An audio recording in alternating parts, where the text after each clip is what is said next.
All right, good afternoon and welcome to the live studio here in Elings Hall. We are back for the Iowa Learning Farms Conservation Webinar Series. And like we did with Mark Licht and Dr. Mark Licht and Dr. Allison Robertson, we are going Beyond the Basics Advanced Cover Crop Series. And I am really excited about our conversation today with Dr. Wesley Everman. Okay, it would help if I don't get tongue-tied here. So I'm Matt Helmers with Iowa State University. And as I said, I'm really looking forward to conversation with Dr. Everman about weeds and cover crops.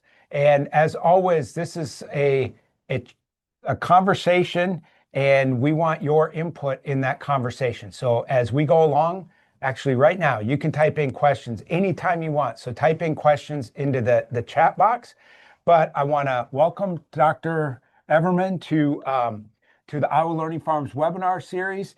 And tell me about your journey to Iowa State. So, Yeah. I've been here a long time. You've been here a little bit less time. So tell me about your background and journey to Iowa State University. Yeah, so I'm a native of Northeast Iowa. I grew up a little town called Castelia, went to Postville High School, broke the mold and went to Purdue University for my undergrad. And I learned that you can get paid to kill plants. Okay. And so weed science was my career path. Okay. So I did master's and then a PhD, and then spent a lot of time at NC State as faculty before coming on board a year and a half ago. Where'd you get your master's and PhD? Master's was Purdue as Okay. well, and Okay. then PhD was North Carolina State Okay. University. Okay. Yep. Okay. I was told if you want to learn about weeds, go south, and Go south? yeah, Okay. they got a lot. They got a lot of them. Okay, see, every time I do this, I learn something new. And so, Yeah. I mean, I thought we had a weed problem, but the South is even worse. Oh yeah, Yeah. it was. As a weed scientist, you could say it was glorious, right? Okay. Like I could go into my research fields and rate uh, up to 12, 15 weed species Whoa. in one Okay. study, and Yeah. not have to artificially That's establish. hard. Yeah, here, we might do 4 or 5. So Okay. yeah, definitely a lot more diversity and Okay. more weeds, let's say. Okay. Yeah. Well, even if that was like the prime place to work on weeds, we are excited to have you back in your home state. And so I can also understand I'm a native Iowan as well from the other, at least one of the other corners, Northwest Iowa. So, Okay. being back in one state is nice. Yes. It's So, great to be back. yeah, thanks. Great. Yeah, as I said, glad to have you back. Okay, tell me a little bit about kind of your background and maybe journey with cover crops as well. Yeah, so I've worked in cover crops on and off throughout my career. My first experiences were in graduate school, and that was 25 years ago now. And so, we were still learning a lot of it then. And I will say most of my experience in the South was mixed, right? Sometimes it was successful, sometimes it wasn't, and it was hard to figure out what's the best way to establish it. Yeah. And that hasn't changed over the last 20 years, right? We still face the questions of when, how much biomass, when do we terminate? And so we've played around with a lot of those questions over the years. As you've come back to Iowa and started thinking about this, are there any maybe differences in management recommendations between where you were in North Carolina State and some of the South versus the upper Midwest? Yeah, so I'm still learning a bit of it, right? I'll be upfront about not having as much experience here, but the biggest thing I see is the growing season, let's say, for the cover. In the South, it grows all winter, right? Here we have little windows, and trying to get that biomass and that size is the challenge. So I think that's the biggest thing. And then termination timing seems to be a little bit different. The biomass can be accumulated earlier in the South because it grows.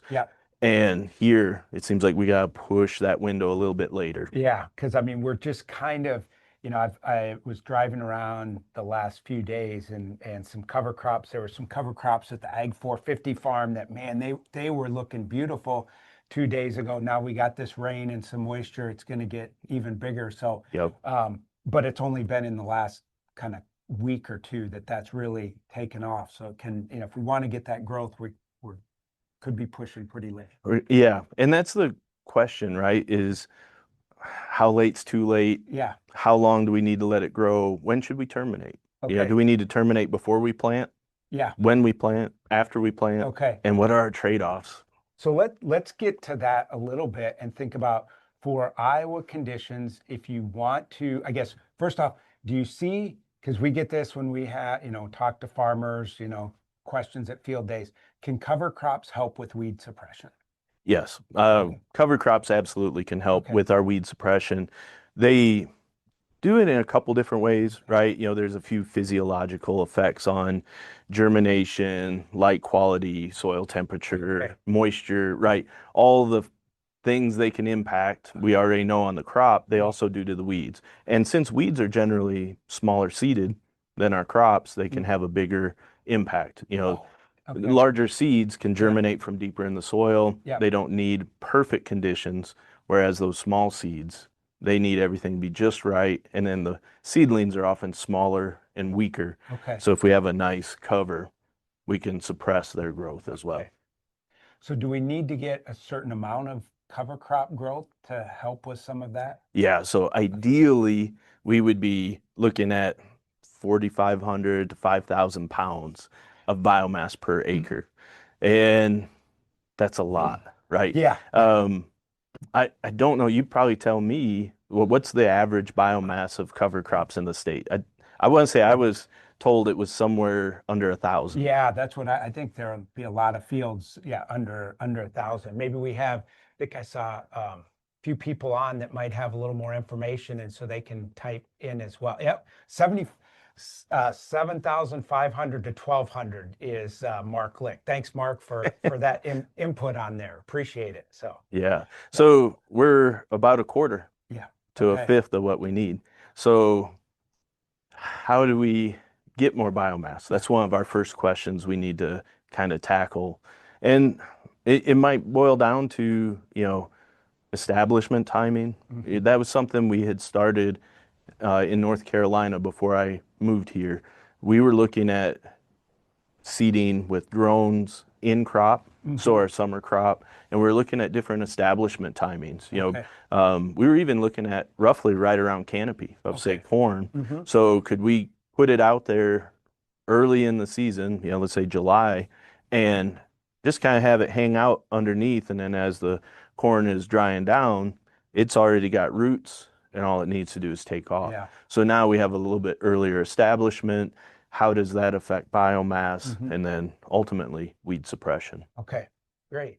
Um, I guess what uh we talked, I kind of jumped into that on the cover crops and weeds, but Yeah. what are some of the biggest challenges farmers face with weed management in the Midwest? You know, And that's kind of a loaded question. Where do we go on that one? But yeah, yeah. some of your How thoughts on much that. time do we Yeah, have? yeah, No, no. we got plenty of time. Yeah. No, yeah. So there's a few, obviously resistance in water Yeah. hemp is a big challenge. Herbicide use, we've been so dependent on chemical weed control for decades. It's easy, it makes our life, you know, more, let's say, stress-free in Yeah. that Yeah. element. You know, we're not out there, you know, tilling as much. So we get good conservation benefits from it, as well as the simplicity of control. But resistance has been increasing pretty rapidly the last 10 to 15 years. We did a statewide survey this last fall, and we've been treating the different populations to see where we sit right now. So that some of that data should come out soon. Okay. But yeah, we're seeing resistance to almost every herbicide family post-emergence. We don't have resistance to glufosinate, which is Liberty, Okay. but Illinois and Minnesota both have confirmed water hemp populations with resistance. So Well, it's just only a matter of time. matter of time. Both those states. Yeah. So that's our biggest challenge, right? Okay. How do we manage these resistant weeds? And then as we shift our system to manage them, what weeds find their niche and Yeah. get established and become a challenge? Cover crops are really good on our small seeded weeds and grasses Okay. like water hemp. Okay. Well, if we figure out how to manage that, what else shows up? Yeah. What starts to become an issue in our cover crop fields. Okay. That's kind of the next question. Yeah. I guess what would be some of the things that farmers can use to kind of, you know, overcome this a little bit, or manage this resistance problem? What might be some of the kind of, I think of, integrated pest or Yep. IPM, or integrated weed management, something. I don't know if that's I don't know if integrated weed management is a term. Absolutely. Okay, all right, Yep. all right. I Yeah. heard, learned something along the way, but yeah, Yeah. tell me what We some of the things we always would be. joke that IPM doesn't mean insect pest management, right? Yeah. So that's But what I had in my mind, yeah, but yeah, yeah. yeah. So yeah, IWM Yeah. practices, right? So cover crops fall right into that, Okay. right? If we can use a cover crop to get some suppression early in the season, it takes pressure off of our pre-emergence herbicides Okay. and extends that control window a little bit into the season, gives a little flexibility. That's one. Tillage is one. Rotation is a good option. Okay. I would argue when it comes to herbicide use and resistance, we don't have a real rotation here, right? Corn and soybean, we use the same suite of herbicides. So It's probably not like when you and I grew up, where there was a pretty different herbicides between corn and soybean. that's right. Yeah. Yep. And even then, a lot of our practices were different. Now, when I was growing up, I don't think anybody put soybeans in before the end of May. Yeah. Right. Yeah. And now Yeah. they're some of the first ones planted. Yep. So we can't even get that benefit of a delayed planting window to get kind of get that first flush. of, Yep. Yeah. Okay. Yep. So since we're planting them the same time, doing everything very similar, Yeah. there really isn't much diversity in that Okay. aspect. Yeah. Okay. So we do, all right, we got some questions. I guess how do you think about the trade-off between weed suppression and yield drag in annual cover cropping systems? Or is that not such a major trade-off point for annual cover cropping systems? So I think that is a real concern. It exists. We actually have some research we put in the ground last year that'll try to address this a bit. Okay. So we're looking at this. I think one of the things, it's easy for me to say this sitting on campus, right? But sometimes we have to look at our trade-off for managing weeds and economics, right? And okay, if we get a little bit of a drag on our yield, but we get great weed control and it takes pressure off those herbicides, what's the economic value for that weed control component, right? Yeah. We often forget that there's a positive there, and yeah, we maybe didn't yield as much, but we saved maybe a little bit of money, and we probably extended the life of the That's what I herbicides. was going to say, that maybe we're not thinking about, if we can extend this a few more years by Yeah. doing that. Yeah. Okay. So, again, it's easy for me to say, Yeah. Right. but we are trying to address that yield concern. Okay. So in a quick nutshell, what's happening, well, let's say cereal rye is probably the most common annual cover. So when it's growing, it affects the red to far red light ratio. Okay. And what that does is impacts what our corn or soybeans see, and it changes the physiology. Mark Lick probably should be the one talking about this, but it changes the physiology of that plant in a way that says, hey, I have competition next door. And researchers at the University of Guelph in Canada did work with this with weeds and crops. Okay. And so they had completely separated water, fertility, and light quality was the only change. And as they moved the weeds in closer proximity to the corn or soybean, it changed how it partitioned resources more towards growth to try to outgrow the weeds, as opposed to, hey, I'm just going to keep on my timeline for yield. Yeah. And we've put so much breeding into growing on a timeline.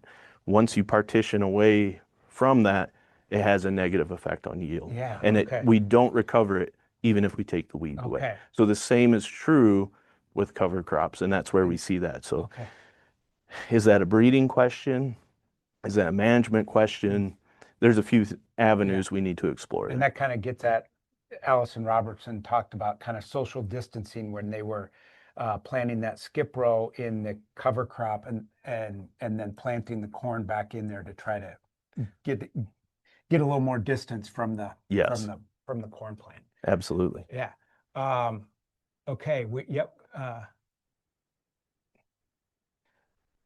Okay. So if rye before corn should be terminated with no more than a ton per acre to minimize pythium transfer to corn, is that enough biomass to make the expense of the cover crop worthwhile?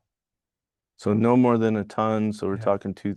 So yeah, you'll still get some weed suppression ability. And again, we're looking at a whole system, right? And so the give and the take, like if I'm doing it, I'm just looking at the weeds. Yeah. And this is where it's nice to have like a If I'm team doing, discussion. if, 1,000 pounds, we're still going to see nitrate reduction benefits. So Right. from my standpoint, it's worth it. Although I understand from a farmer that that's not direct economic return. That's right. So more is better, Yeah. but what you can get is probably going to be good enough. And it's Okay. going to give us some benefit, right? There's incremental responses in there. And so, a ton, yeah, you're going to get some weed suppression. It might not be for as long of a time, it might not be as many species, but you're definitely getting benefits. Yeah. Okay, so here's one. I think are cover crops a total solution um, to weed suppression, or is a combination of cover crops and herbicide required? Yeah. So it's a good question. There are probably people that could use cover crops as a total solution. Mhm. I've actually played around with ideas in my mind of I don't know, it's not relay crop. Well, it would be like relay cropping, but Yeah. relaying cover crops. Oh, okay. Could we have a winter annual, Mhm. like cereal rye, Yep. but then plant with our cash crop another summer cover? Yep. Something Okay. and I've played around with it in my mind and explored it a bit, but could we have like a low growing, non-competitive cover with our crop Yeah. that still gives us some ground cover and maybe some weed suppression, Okay. right? So are there ways we could find those, implement them? Mhm. So, I mean, I think there's a way you could do it, but it's probably going to be difficult. I think, especially as that winter cover dies out, the weeds will start coming Yeah. in. So I think a combination of tactics is going to be the most practical and realistic without, just being too academic or too, Yeah. dead set. I'm not going to use chemical. Yep. Okay. I guess I don't think you're involved with the Regen PGC project Mm-mm. where they're looking at bluegrass or pole bulbosa as a perennial ground cover. Could those maybe have some benefits from a weed standpoint? Yeah, so that's exactly Okay. kind of what I'm Okay. thinking along, Okay. right? Is, could you have something like that where you start planting your crops in strips, Mm-hmm. and the big question mark is what are the challenges? Yeah. We can figure out some of the weed control, but I recently saw a presentation by that group and they still have weeds come through Yeah. that. Okay. And think Okay. about like our lawn. Oh yeah, our lawn. Yeah, no, So I don't know if it, yeah, maybe not my lawn. A creeping Charlie is the bane of my existence. So yeah. dandelion for me. Okay. All right. Yep. So there are gonna be weeds that find the niche. Yeah. And that's kind Okay. of what I was saying earlier. We could find something that maybe takes water hemp out of the equation. But then something else might Something be, else yeah, will okay. probably show up, but we But if could reintegrate herbicides back in, that's what, and if right? it kind of extends some of that period and Yes. yeah. Yep. Okay. Um, so here's okay. Okay. Have you gone out or have you talked to farmers about uh have you talked to farmers across the state who've successfully used cover crops for weed suppression? And are there any keys to their success that you heard or areas of the state where it might be? Yeah, so I've talked to a number of folks that seem really satisfied with Okay. it. A lot of it comes down to the biomass, right? Right. Are they getting enough to suppress it? We just recently wrapped up a survey of a handful of farmers that had been working with Iowa soybean. It was Okay. the Iowa Soybean Association funded project. Mm. We went out and surveyed where they had strips of cover and no cover Okay. for presence of weeds during the season. And then we took soil cores and then checked what the soil seed bank was. Okay.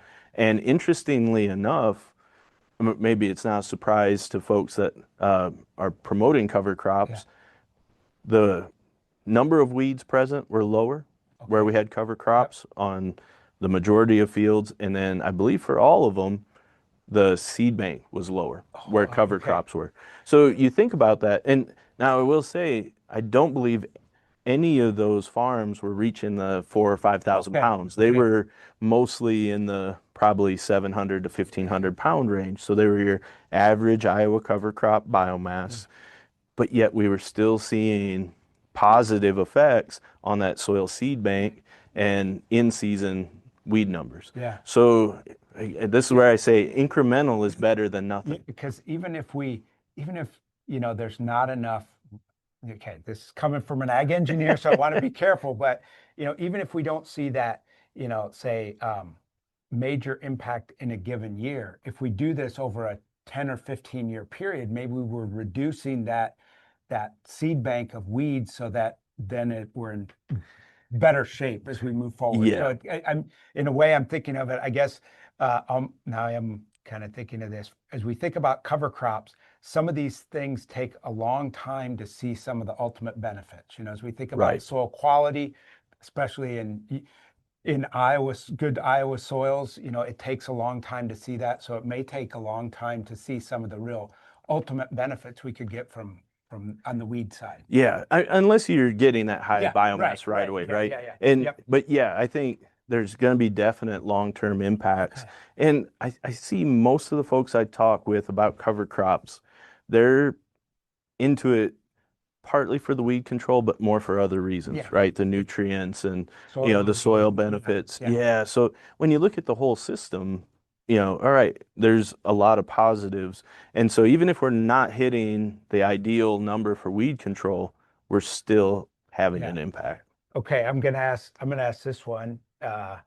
So, as I think about all these incremental benefits, is there a need for us working on cover crops at the universities to come together to try to put some economic values on some of these things? That not, there may not be, enough economic value from just the weed suppression in a given year, or just the organic matter buildup over time. But if we start combining some of these things, that there might be, we might see a little bit different picture with cover crops. I think we have to, Okay. right? So So something I I'm left putting out. it, Mark Licht is on. So Mark, we need to do this. Okay. Yeah, I mean, my undergrad degree was part ag business, part Okay. ag econ, and I always say in my talks, I could come up with the best weed management program, Yeah. but if it costs $600 or $700 an acre, Mm-hmm. how many people would adopt it? Yeah. It, Zero. zero. Yeah. So if we can start putting a value to it, then the farmers can see a little value, right? The number of cover crop acres is fairly low in the state. Yeah. Was it 10% or less Yeah. or so?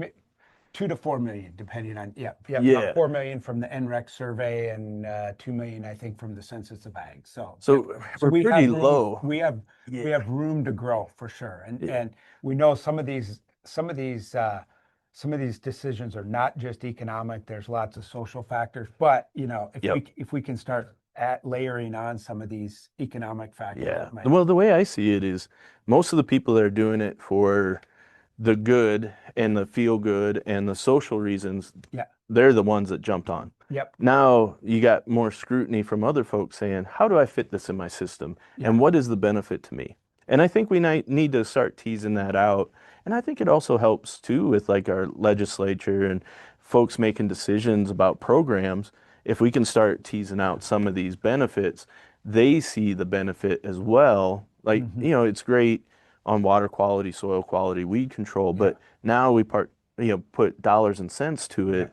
Oh, okay, now I see, because some people just are black and white, Yeah. dollars and Yeah. cents, right? Yeah. And we start reaching those people, Yeah. and they're the hardest to reach. Yeah. Okay. this is great. We got some questions coming in. What about, okay, this is a good kind of technical question. Why are you seeing the reduced seed banks in the cover crop systems? Oh, yeah. So there's a reduced seed bank. So there's fewer seeds in that soil core Okay. that we took, really because we're suppressing weeds and we have fewer weeds germinating and setting seed in a season, right? And so again, what's interesting about this study, right? These are strips in grower fields. So they're just putting in cover crop strips. Yeah. They're treating the whole field the same as far as planting date, herbicides, everything's all the same. Yeah. And the only thing different would be then presence of that cover crop or not. Yeah. So it truly can be just attributed to we are suppressing the weeds. There's fewer up. So I didn't go into detail, but the in-season counts we did a couple weeks, 2 to 4 weeks after planting, and then about 6 weeks after planting. Okay. We did 2 counts in the season, and it was interesting. A couple farms we found like no weeds, like they were doing a really good job, Yeah. right? And then on some, you saw a pretty clear difference from where the cover crop was to not. We had some had no weeds in the cover crop strips compared to most of these guys, they're running them commercially. It's not a research plot, so it's not high weed numbers, but there would be more weeds present where no cover crop was. So they stand a chance to survive the herbicide application or come up after and then set seed. And so it's just purely a numbers game, how many came up and dropped seed. And the more weeds you have, the more seeds you get. And the cover crops seem to be doing a good job suppressing, even though we don't have high biomass. Okay, Yeah. cool. And that gets at here is in kind of thinking about that you saw this impact even in these strips. How do weed seeds spread? Oh, that's a great question. Yeah, so weed seeds spread a myriad of ways, right? So the most obvious is, right, we're going to move it with equipment. Combines are phenomenal weed seeders. Yep, they spread. When I was a kid, I remember, buttonweed and cocklebur, we'd get out of the combine and put in the behind, in a container so that they didn't get spread everywhere in the field. That's right. And that's where like these weed seed destructors, are gaining some interest. Some, move with wind or water. Some move, well, you mentioned the cocklebur, right? Yeah. By sticking on animals and moving. Yeah. And there's even evidence of waterfowl and migratory birds eating seed and then moving them that way as well. So there's a number of ways we can move it. I'd say the primary method we would see is going to be mostly moving on equipment. We do have some other ways, but kind of have, so that's where if you're in those strips and you're moving equipment and disturbing that seed, it's gonna kind of move right there. Yep. Rodents can move weed seed too, right? That's right. Yeah. There's Matt Liebman's done a bunch of work on. Yeah. What was interesting, there were some researchers at Ohio State when I was in grad school. They found that earthworms were moving weed seed as well. Really? They used especially ragweed as part of when they were building their tunnels and their dens. Yeah. They would pull them in and use them structurally. And so they would actually pull them in and put them in the tunnel walls, essentially seeding them. So they pull them off of the soil surface, so reducing predation by mice or birds. Yeah. Oh, wow. Okay. Yeah. Okay. Weeds are pretty fascinating, and how we. Okay. Yeah.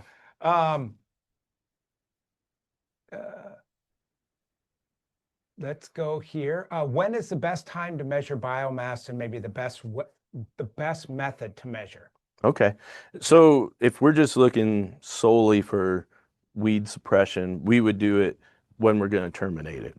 So, whether that's 2 weeks before planting, at planting, whenever you're going to terminate, I'd go out with just a 1/4 meter square and harvest off what's there, weigh it, and see what that fresh biomass is. It's pretty straightforward. And then you can extrapolate it up, from that 1/4 meter squared up to an acre and figure out how much you have. So, I mean, theoretically, we could test how much biomass we have in the spring and then make a termination decision based off of what we're collecting. There are there's a group out on the East Coast. They've been doing some stuff through the Midwest as well. Chris Reberg Horton and Stephen Mirsky were doing where you could quantify biomass of cover crops using cameras. Oh yeah, And yeah. I think and so Clicked was looking at that a little bit I too. believe so, yeah. And so that would be an interesting piece as well, right? If we could just do it with a camera, well, Hmm. now we can determine how much biomass we have and make a call, and we don't have to go out and collect it. And then I've been making arguments for a few years now. I think we need to start managing on a smaller scale, especially Okay. for our weed control, Yeah. because weeds are patchy through the fields and they're not just the same distributed. So it would make sense in cover crops if we could say, okay, we have high biomass in this part of the field and low in this part. Well, maybe we manage our biomass differently or our cover crops differently for our weed suppression. Okay. And Okay. could we, so this is, Yeah. you know, you're digging into the brain That's here. what it's, Mitch said beyond the basics. So this is This is it, right? yeah. So Yeah. can we find a system where we say, okay, over in this part of the field, we have low biomass. We're going to have to do something different with our herbicide program, Okay. right? Yeah. Maybe we include a pre on these parts of the field or increase, the herbicide program. But over here, we have high biomass. And we can, Maybe we can back off. okay. So then we can start shifting some of these costs so that we're not doing blanket cost. Blanket high cost that work. Yes, yes. Can we Yeah. do a little bit more site-specific management Yeah. of our weed? Precision weed management or Yeah, precision based on conservation. that cover crop Okay. and what we have going on. Okay. Yep. That would be really cool. Yeah. Okay. There was a point of clarification when Wesley was discussing biomass densities needed for weed suppression. Were those dry or wet bases? I think those were probably dry biomass. I'm trying to remember Yeah. which we do, but it might be. It might be fresh, but Okay. because I Maybe mean, we'll if we dry move them on, but down, I think yeah, if we dry them down, they're going to be pretty significantly well, lower. I think But some of ours have been, a lot of our dry biomass is 5,000, 500 to 1,000 pounds dry biomass. I think. okay. So, yeah. Okay. There's one here. Can NDVI be used to determine cover crop biomass? Sort of. Yeah, And I yeah. think that's part of the measurements that group is using is part the NDVI and then part. So now with the cameras and benchmarking, they can get an idea of the height Okay. and the density. Yeah. And so you take a few of those measurements together. NDVI tells you you've got a healthy, strong growing plant. It's hard to know size with that, right? Like the NDVI off of a 6-inch and a 2-foot tall plant could be very similar. Yeah. Okay. Um, are there any concerns about weed seed weed seed and cover crops seed, especially when harvesting your own cover crop seed? Yeah, that can be definitely something we got to think about. Anytime we're harvesting seed to use, we got to check for weed seeds. So, you know, that's the big push decades ago for certified seed. They count that, they check it. I know some of the folks that do that, in different states, and they'll go out and they have to walk the fields and find off types, find the weeds, mark them so that roving crews can go pull them. Okay. And so if you're doing it yourself, be aware of what's there, because what you harvest, unless you have a really good seed cleaner, is going to go right back in the bin and come right back out with it. So the last thing you want to do is use that on your own farm, or if you're selling it. Yeah. Yeah, please don't sell it if you have a problem. If you have a problem, that's Yeah. right. That's right. But most of the seed is pretty good. And cereal rye is so competitive. If you're growing it, to yield, usually there's not a lot of other weeds, but you definitely want to check. Okay. Yep. There is somebody that asked if we could translate biomass ton to cover crop height, specifically for cereal rye. And I think I just saw a publication like that, but I can't remember where it was now. And I think that's that group Okay. out in the east, the mid-Atlantic there. They're leading it. They have collaborators across the country, but I think that's a lot of what they're doing, right? Okay. They're looking at that height. Um, Height and density are the Okay. two big factors. I don't know if you could get away with just height without knowing density as well. Density. Okay. Yeah. I do think that it may have been from NRCS where they had tried to estimate a little bit of that, but yeah, I think you're Yeah. right. It's going to depend on the density, plant density that you have, maybe what your seeding is. Okay. This one's a little bit, okay, let me get into it here. Oh yeah, there we go. University of Wisconsin, that's probably where I saw it, has correlated cereal rye height to biomass. Okay. So, yep. Thank you, Liz, on that one. Get your questions in if you still have them.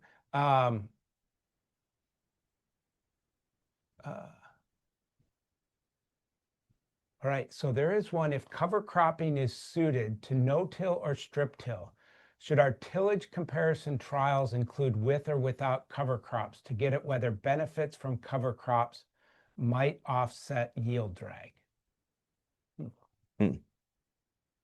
Yeah. I'm not sure. I mean, that's asking cover crop and strip till situations.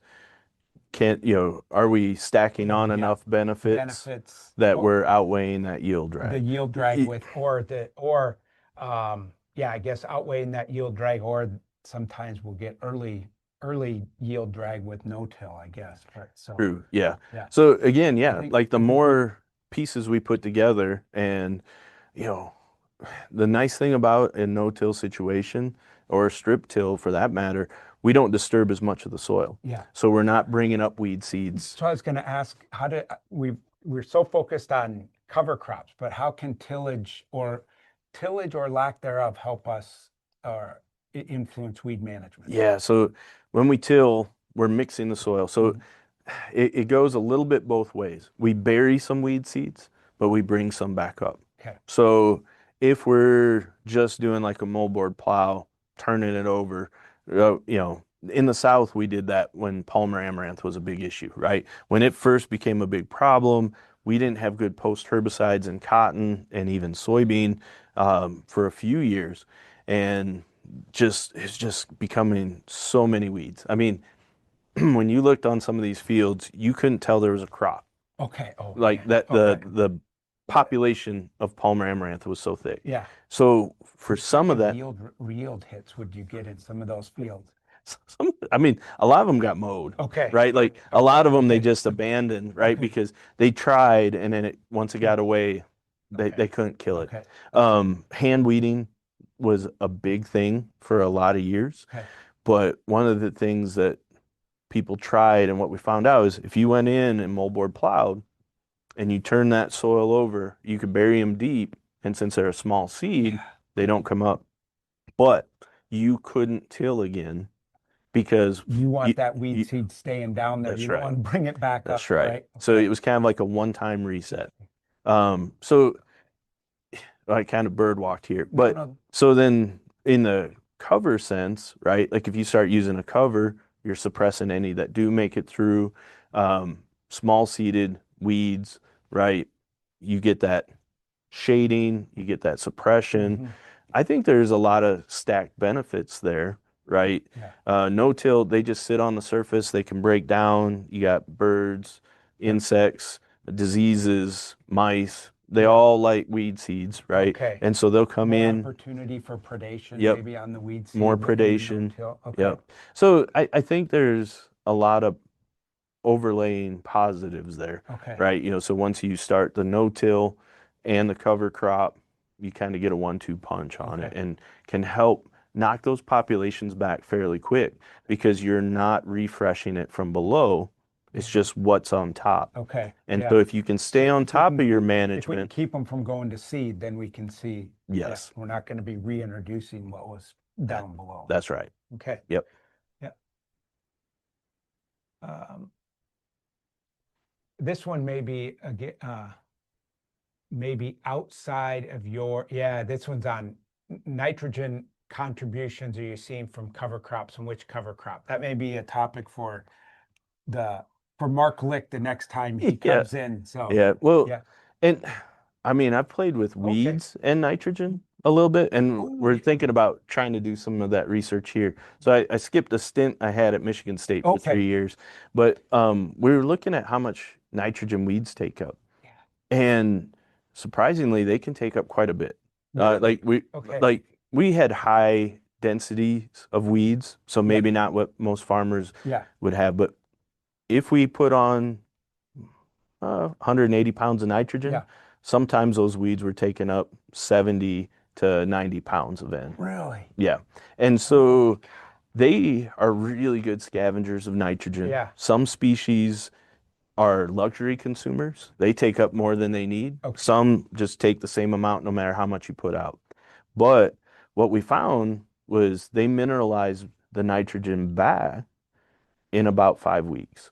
Okay. So pretty. So like the breakdown, especially the summer annual weeds, was about a 5 week period. Okay. I assume the same would be for the cover. Well, I don't assume it'd be 5 weeks with the cover crops, Yeah. but knowing how long it takes, would give us that answer, Yeah. right? Like Yeah. how much do they How take much? up, and then how long does it take to release it?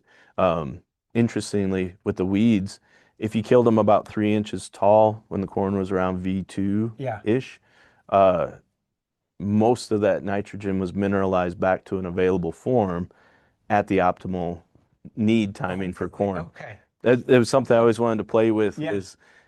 are our recommendations for timing for control Yeah. because the weeds are basically given a little nitrogen boost.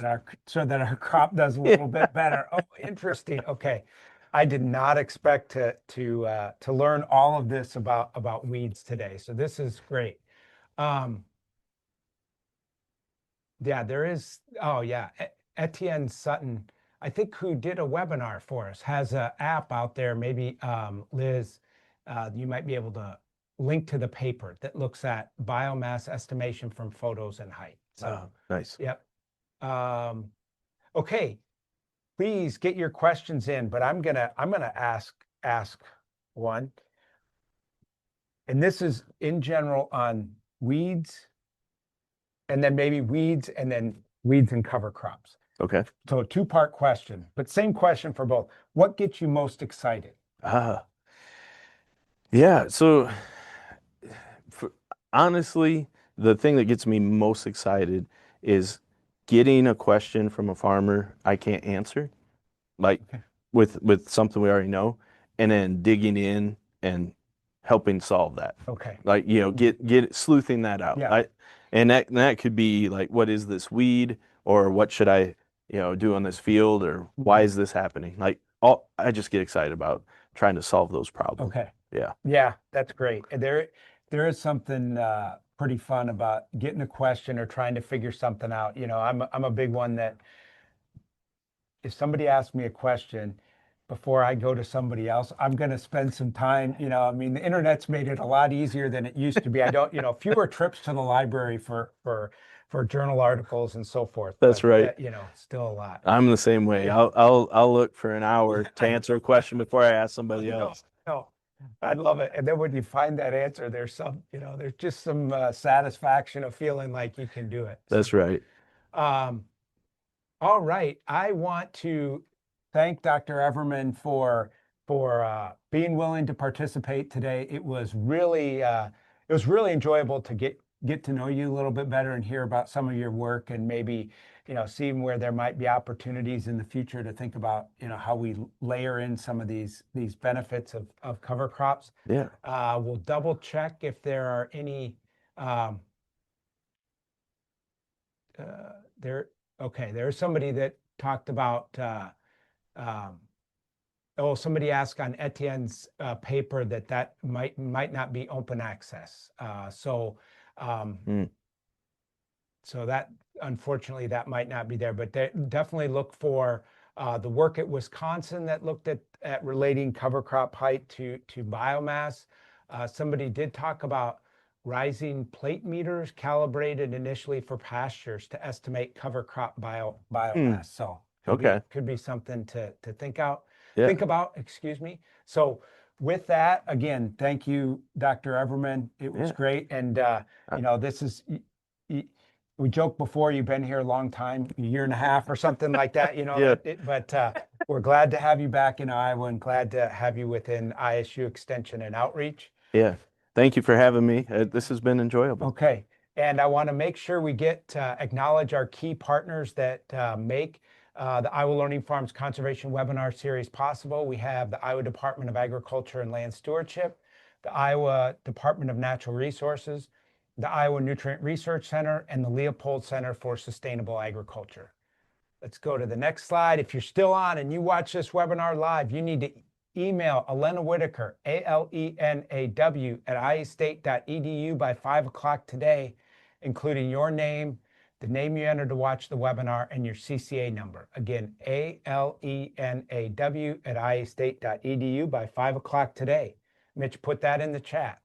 Okay, if you watch this webinar live and are willing to fill out a voluntary demographic survey, hence voluntary, I need to stop that if you're waiting. God, every time it just hit me. So, oh my gosh.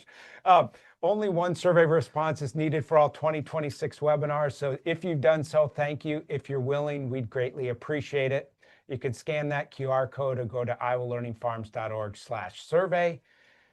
Next week, okay, this one may break the record for the longest title, but Dr. Elliot Anderson with the University of Iowa and the Iowa Geological Survey is going to talk about water quality improvements following tallgrass prairie restoration, 30-year trends at the Neil Smith National Wildlife Refuge. So folks may know about the Neil Smith National Wildlife Refuge just east of Des Moines, going on a bit over 30 years of looking at restoration in the Walnut Creek watershed, a big portion of Walnut Creek watershed, and Elliott's and Keith Schilling and others have done some work to summarize that. So please tune in next week at same time, same place. Different format, we're back to PowerPoint. So, if you watch this webinar live and want to go back and rewatch something, or if you know somebody that might benefit from this, these webinars are archived and available at the website there. You can go to iowalearningfarms.org and hit the webinar button, or there is a YouTube channel dedicated to webinars. So again, thank you very much. I think that's the end of all of our slides, and we'll let Dr. Everman get back to his day job. All right. No hard questions. No, No. yeah. Okay, thanks. Everybody have a great week.